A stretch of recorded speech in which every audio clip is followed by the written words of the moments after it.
오늘 본문은 그 유명한 솔로몬의 현명한 재판의 판례를 담고 있는 본문이 되겠습니다. 솔로몬은 왕이 된 다음에 하나님께서 맡기신 이 직분을 잘 감당하기 위하여 하나님 앞에 기도하게 되죠.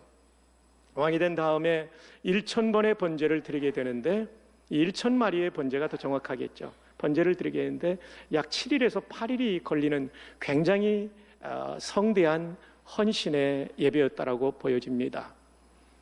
그런 가운데 하나님께서 솔로몬의 1000번제를 받으시고 대단히 기뻐하시면서 솔로몬아, 너의 소원이 무엇이냐?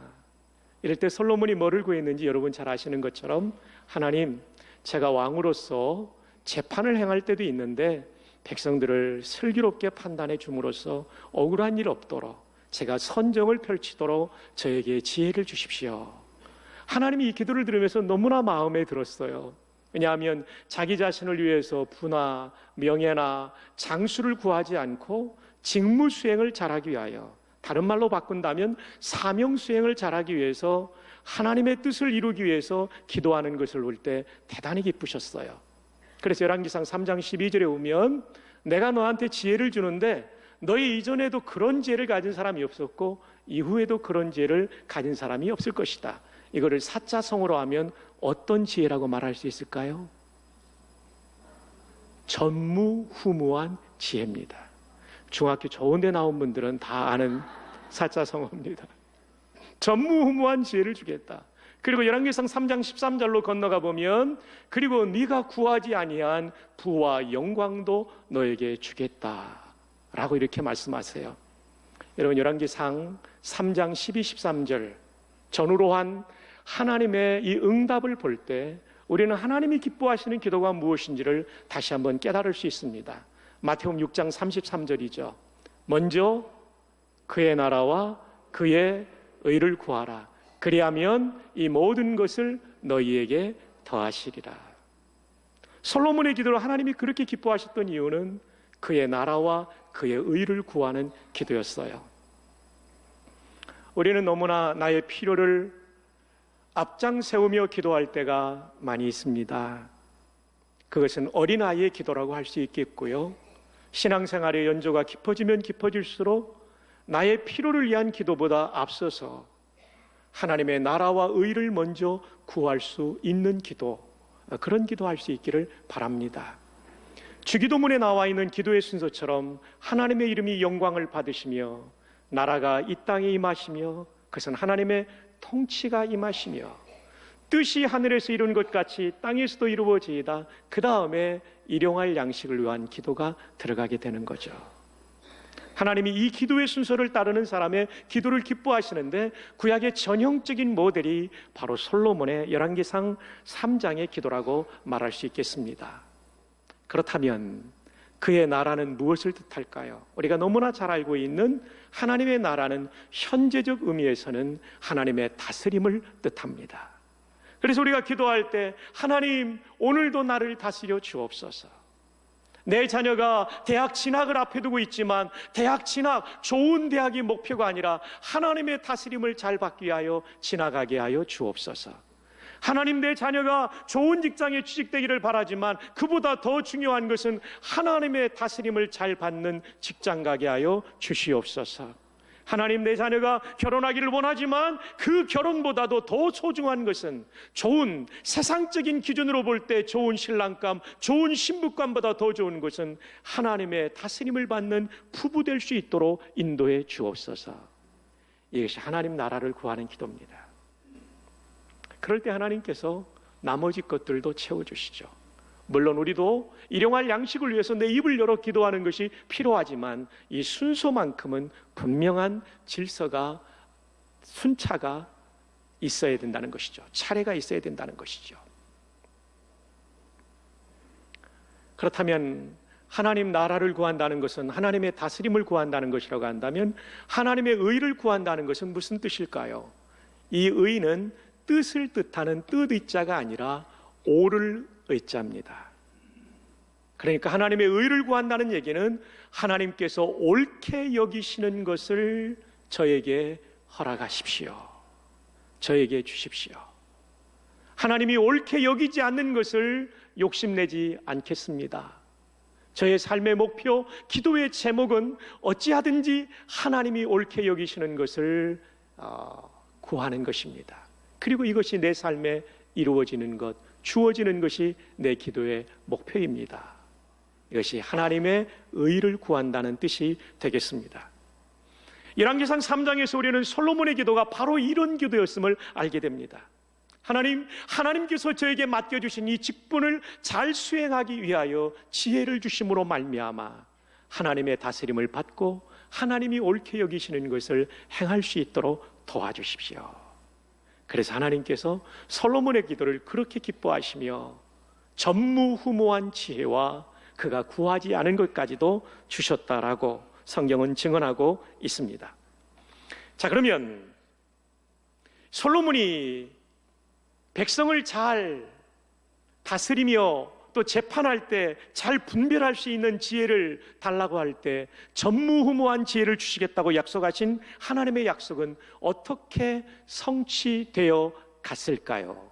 그것을 보여주고 있는 것이 열왕기상 3장 16절부터 보여집니다. 어느 날 솔로몬 왕에게 두 여자가 찾아왔습니다. 왕이시여 하면서 한 여인이 말합니다. 왕이시여, 저의 이 억울한 얘기를 좀 들어주십시오. 그리고 저의 이 억울한 문제를 풀어주십시오 라고 재판을 왕에게 이제 걸어오는 것입니다. 저는 창기인데 제가 아이를 가지고 아이를 분만했습니다. 그리고 3일이 되었을 때 제 옆에 있는 이 여인도 아이를 분만했는데 이 여인이 그만 밤에 잠을 자다가 실수로 아이를 누르는 바람에 아이의 숨이 멎어 그 아이가 죽어버렸습니다. 이 여자가 그렇게 됐으면 이 아이의 죽음을 애석하면서 끝나면 되는데 그만 이 여자가 죽은 아이를 제 품에 누이고 살아있는 제 아들을 자기 품에 안고 다른 방에 가서 자버렸습니다. 이튿날 아침 저는 일어나자마자 아이에게 젖을 물리려고 해보니까 아이가 숨져 있었습니다. 저는 깜짝 놀랐습니다. 그리고 찬찬히 아이의 얼굴을 뜯어보니까 이 아이는 제 아들이 아니었습니다. 여러분 아시잖아요. 우리 교회에도 쌍둥이 자매가 있는데요, 저는 10년이 지나도 누가 예은인지 누가 예인인지를 구분을 못해요. 근데 엄마는 기가 막히게 알아맞히거든요. 네, 저는 아직도 모르겠어요. 그래서 그 두 자매를 만나면 이름을 안 불러요. 실수할까 봐. 근데 엄마는 알아보잖아요. 세상에 이런 억울한 일이 어디 있단 말입니까? 근데 그날 밤 그 집에는 우리 둘 외에는 어른이 아무도 없어서 증언할 수 있는 증인도 없답니다. 폐하, 저 여인이 주장하고 있는 아들은 자기의 아들이 아니라 저의 아들입니다. 저에게 이 아이를 돌려주십시오. 진술이 끝나자마자 다른 여자가 말합니다. 아닙니다, 폐하시오. 살아있는 아이는 내 아들이고 죽은 아이는 저 여인의 것입니다. 막 논쟁을 벌이니까 이 문제를 수습해야 될 왕이 잠시 생각에 잡히면서 그는 말합니다. 서로 자기 아이라고 주장하니까 내가 이제 판결을 내리겠다. 여러분, 사실 요즘 같으면 이건 어려운 문제가 아닙니다. 친자 확인, 유전자 검사만 하면 그만 끝나버리는 것입니다. 15만 원에서 20만 원만 주면 끝나버리는 문제입니다. 근데 솔로몬의 시대는 BC 971년, 지금으로부터 약 3000년 전의 시대이기 때문에 친자 확인 유전자 검사를 할 수가 없는 거예요. 근데 왕이 말합니다. 여봐라! 몇 분이 깨기 시작했습니다. 여봐라! 서로 자기의 아들이라고 말하니까 이런 방법밖에 없겠다. 칼을 가져오너라. 그리고 이 아이를 둘로 나눠서 절반은 저 여자에게 주고 절반은 이 여자에게 주라. 세상에 이런 잔인한 판결이 어디 있단 말입니까? 그런데 이 말이 떨어지자마자 한 여인이 소리칩니다. 대왕이시여, 절대로 아이를 죽여서는 안 됩니다. 내가 가지지 못해도 좋으니까 산채로 저 여자에게 주십시오. 다른 여자가 말합니다. 아니야, 둘로 쪼개서 절반씩 나눠 가지자. 여러분, 우린 이 시대에게 너무나 잘 아는 이야기지만 그 당시에는 안 그랬단 말이죠. 그때 솔로몬 왕이 말합니다. 죽이지 말라고 한 여자가 진짜 엄마다. 저 여자에게 아이를 주어라. 그래서 온 이스라엘이 이 소문을 듣고 솔로몬 왕을 두려워하게 되었다라고 열왕기상 3장은 끝납니다. 왜냐하면 그에게 하나님의 지혜가 있었기 때문에. 여러분이 이 이야기의 전모를 알고 있기 때문에 굉장히 놀라지 않으시지만 3000년 전의 이야기를 들었던 분들은 깜짝 놀랄 만한 지혜였다는 것입니다. 본문은 분명히 솔로몬의 지혜를 다루고 있습니다. 하나님이 주신 지혜로 말미암아 슬기로운 재판을 행했던 솔로몬의 이야기를, 역사를 기록해 주고 있습니다. 이 본문의 빅 아이디어, 가장 큰 주제는 하나님으로부터 받은 지혜를 가지고 슬기롭게 재판한 솔로몬의 이 행적이 빅 아이디어입니다. 근데 오늘 저는 이 빅 아이디어에 초점을 맞추지 않고 스몰 아이디어에 초점을 맞추려고 합니다. 그건 뭐냐면 솔로몬이 이렇게 지혜로운 판단을 할 때 솔로몬은 무엇을 활용했는가입니다. 자, 성경을 다시 한번 보십시다. 열왕기상 3장 26절, 그 산 아들의 어머니 되는 여자가 그 아들을 위하여 마음이 뭐하는 것 같아서요? 불붙는 것 같아서 왕께 아뢰어 청하건대 내 주여 사나이를 그에게 주시고 아무쪼록 죽이지 마옵소서 하되 다른 여자는 말하기를 내 것도 되게 말고 내 것도 되게 말고 나누게 하라 하는지라. 여러분, 여기에 불붙는 것 같아서 내 아들의 죽음을 볼 수 없다는 마음이죠. 내 아들이 칼로 쪼개지는 것을 볼 수 없다는 마음이죠. 왜요? 이 아들을 사랑하기 때문에. 이 어머니의 사랑은 불붙는 사랑이었어요. 그래서 솔로몬 왕에게 말합니다. 왕이시여 아무쪼록 죽이지 마옵소서. 내가 데려가지 못한다 할지라도 아무쪼록 죽이지 마옵소서. 여러분, 우리말 성경에는 이 말이 굉장히 부드러운 표현이에요. 아무쪼록. 근데 NASB라는 번역이 잘된, 원어를 가장 잘 번역한 NASB, New American Standard Bible이라는 성경에 보면 by no means라고 되어 있습니다. by no means. by no means는 결코 뭐뭐 아니다라는 얘기예요. 결코 뭐뭐 아니다. by no means kill him. 결코 그를 죽이지 마십시오. 결단코 죽이지 마십시오. 절대로 죽여서는 안 됩니다. 내가 사랑하는 아들입니다. 내 마음에 불이 붙고 있습니다. 저 아이 죽이지 마세요. 차라리 저 여자에게 주더라도 죽여서는 안 됩니다. 이게 이 엄마의 마음이었습니다. 솔로몬이 지혜롭게 판단할 때 사용했던, 활용했던 도구라고 할까요? 그것은 어머니의 마음, 모성애를 자극한 거였어요. 이게 지혜죠. 이게 지혜죠. 모성애를 자극한 것. 지구상에 하나님의 사랑을 가장 잘 보여주는 사랑은 어머니의 사랑이죠. 어머니의 사랑. 가슴에 불이 붙는 것 같아서 이 아이를 살려야 되겠다고 하는 이 어머니의 사랑. 이 어머니의 사랑 때문에 이 땅에 살아있는 아들과 딸이 얼마나 많이 있습니까? 그런 면에서 어머니의 사랑은 인류를 지탱해온 하나님의 또 하나의 방편이라고 생각됩니다. 세월호 참사 이후에 안산에 거주하는 정신과 전문의 의사가 계십니다.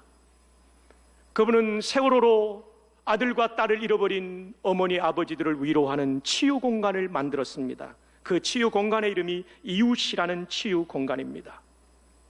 바로 정혜신 박사입니다. 세브란스를 졸업한 정혜신 박사.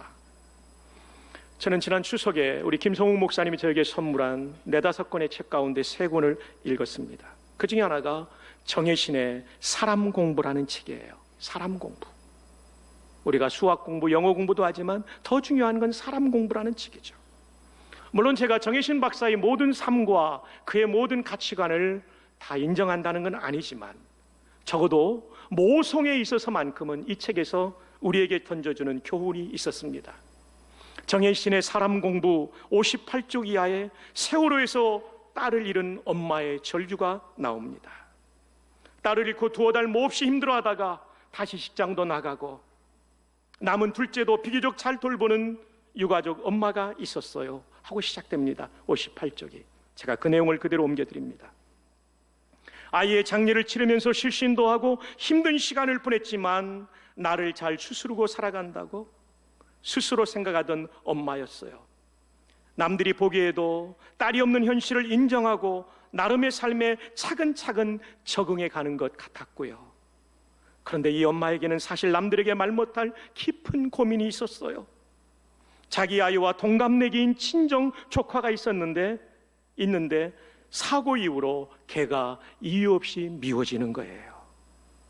자기가 그 아이 이모인데도 걔만 보면 이유도 없이 화가 난다는 거죠. 어떨 때 좀 괜찮은 것 같다가 아주 사소한 계기로 그 조카를 죽이고 싶을 마음을 가진 거예요. 어떨 때는 자기가 그 조카를 해코지 할 것 같은 마음까지 생긴다는 거예요. 그럴 때마다 스스로 얼마나 놀랐겠어요. 세월호 유가족 엄마들이 가장 많이 하는 질문이 뭔지 아세요? 선생님, 제가 미친년 아닌가요? 라는 말이에요. 이 엄마도 어느 날 제게 똑같은 질문을 하는 거예요. 조카 얘기를 하면서요. 그러던 어느 날 이 엄마가 아침에 운전을 해서 출근하다가 갑자기 울음이 터졌대요.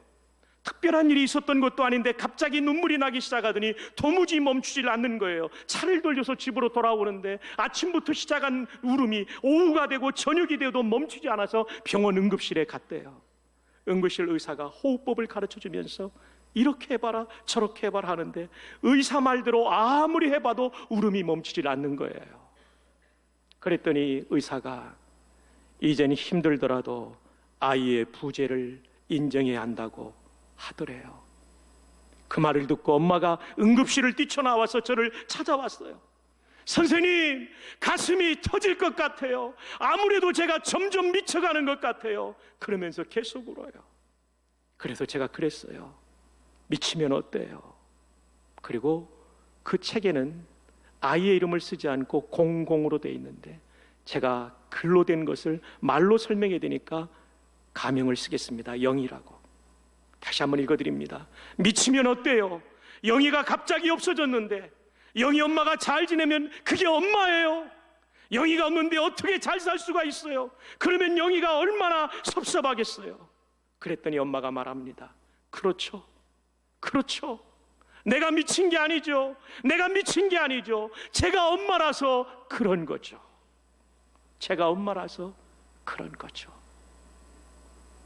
맞아요. 엄마는요, 자식을 앞세우고는 미치도록 아픈 것이 엄마의 마음, 불붙는 사랑인 거예요. 그리고 이 엄마는 그제서야 잠이 들더래요. 아기처럼. 정혜신 박사는 이렇게 말합니다. 그날 정신의학의 이론대로라면 저는 틀린 말을 한 거예요. 정상적인 애도의 과정이라면 2달이 지났으니까 아이가 없다는 걸 받아들이라는 쪽으로 가이드를 해야 되는데 저는 오히려 반대로 했어요.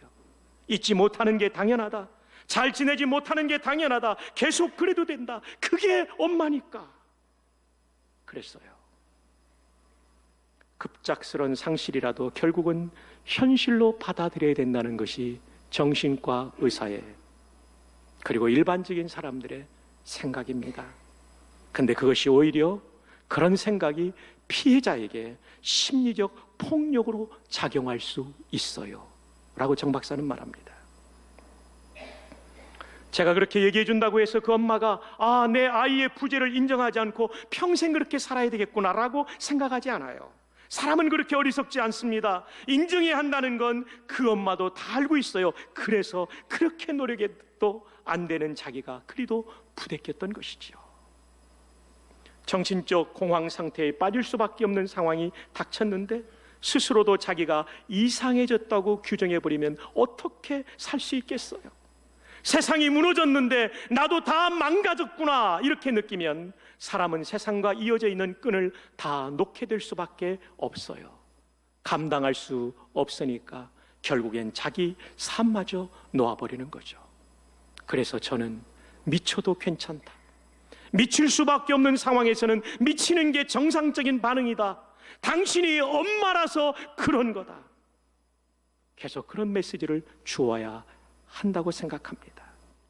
내가 비정상이어서가 이런 게 아니구나. 내가 엄마로서 이런 거구나. 그런 확인을 받아야만 자기 자신과 자기 상태에 대해서 비로소 이해받는 느낌이 들기 때문이니까요. 그런 얘기를 들었다고 해서 마음 놓고 미쳐버리는 것이 아니라 그래야 비로소 안심할 수 있으니까요.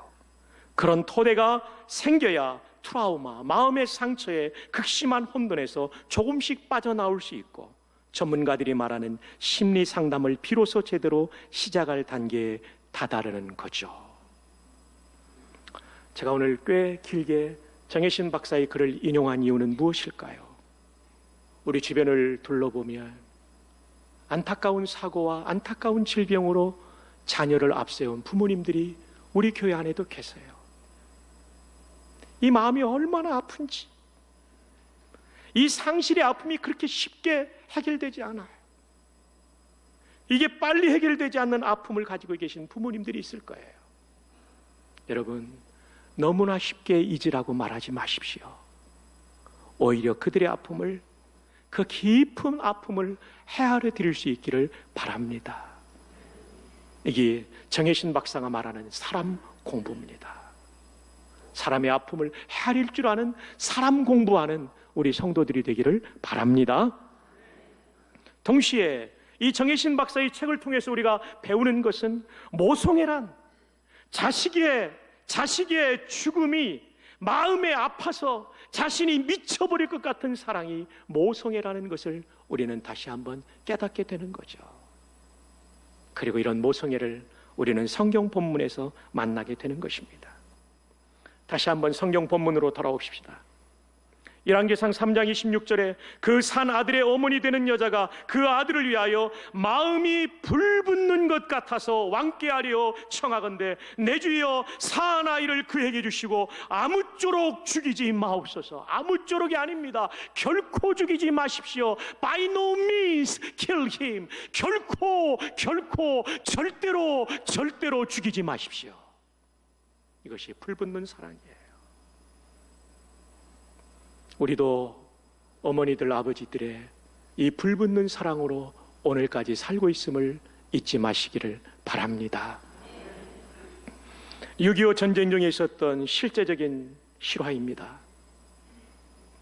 눈이 펄펄 내리는 추운 겨울날, 아주 매섭게도 추운 겨울날, 한 산모가 아이를 낳게 되는데 본인이 가려고 하던 그 친척집까지는 너무 멀어서 아이가 태어나기 시작하니까, 분만이 시작하니까 하는 수 없이 다리 밑에 가서 아이를 낳기 시작합니다. 너무나 추운 겨울이었기 때문에 도와줄 사람이 아무도 없이 혼자 아이를 낳습니다. 그리고는 이 추위 가운데 자기가 낳은 아들이 얼어 죽지 않기 위하여 입었던 옷을 하나씩 둘씩 벗어서 아이를 감싸다 보니까 본인이 입고 있던 옷을 다 벗어버리고 발가벗은 채 이 아이를 품에 안고 있다 보니 이 매서운 추위 가운데 이 아기 엄마는 목숨을 잃고 맙니다. 그때 마침 그 주변을 지나가던 미군의 장교가 집차를 타고 가는데 가솔린이 다 떨어졌어요. 본부에 가솔린을 보내달라는, 휘발유를 보내달라는 연락을 한 다음에 기다리는데 갑자기 아기의 울음이 그제서야 들리기 시작합니다. 울음소리를 따라 걸어가다 보니까 다리 밑에 너무나도 기가 막힌 사건이 벌어져 있는 것을 보게 됩니다. 갓 태어난 아기가 엄마의 옷으로 쌓여져 있고 엄마는 이 아이를 보호하기 위해서 품에 안고 있다가 얼어 죽은 그 엄마와 그 아들의 모습이에요. 미군 장교는 생각합니다. 크리스천이었던 이 사람은 이렇게 생각합니다. 이곳에서 내 집차에 연료가 떨어진 것은 하나님께서 이 아이를 살리라는 뜻이구나. 그리고는 이 아이를 품에 안고 데리고 옵니다. 그리고 그 어머니는 거기에 가묘를 만들어서 묻게 됩니다. 돌아온 이 사람은 이 아이를 자기의 양자로 입적을 하고 미국에 데려가서 훌륭하게 키웠습니다. 청년이 된 이 아들은 어느 날 묻습니다. 아버지와 나는 이렇게 피부 색깔이 다른데 내가 어떻게 아버지 아들이 될 수 있었나요? 그는 수십 년 전 한국 전쟁에 한국 땅 한 모퉁이에서 일어났던 이 가슴 아픈 얘기를 들려줍니다. 아들은 이 얘기를 들으면서 계속해서 하염없이 웁니다. 그리고 아버지의 손을 잡고 어머니가 묻혀있는 어머니의 나라로 비행기를 타고 날아옵니다. 그리고 어머니의 무덤 앞에 섰는데 그날도 겨울이었고 눈이 수북히 쌓여있는 무덤 앞에 그는 무릎을 꿇고 어머니에게 감사의 눈물을 흘립니다. 무릎 꿇은 그 앞에 쌓였던 눈이 떨어지는 뜨거운 눈물에 하나씩 둘씩 녹아가기 시작합니다. 그리고 그는 일어서서 어머니의 무덤 위에 있는 눈들을 다 쓸어내리고 자기가 입고 있던 옷을 하나씩 벗어 어머니의 무덤에 덮어드립니다. 마치 어머니의 몸을 덮듯이. 그리고는 그 무덤에 엎드려 통곡합니다.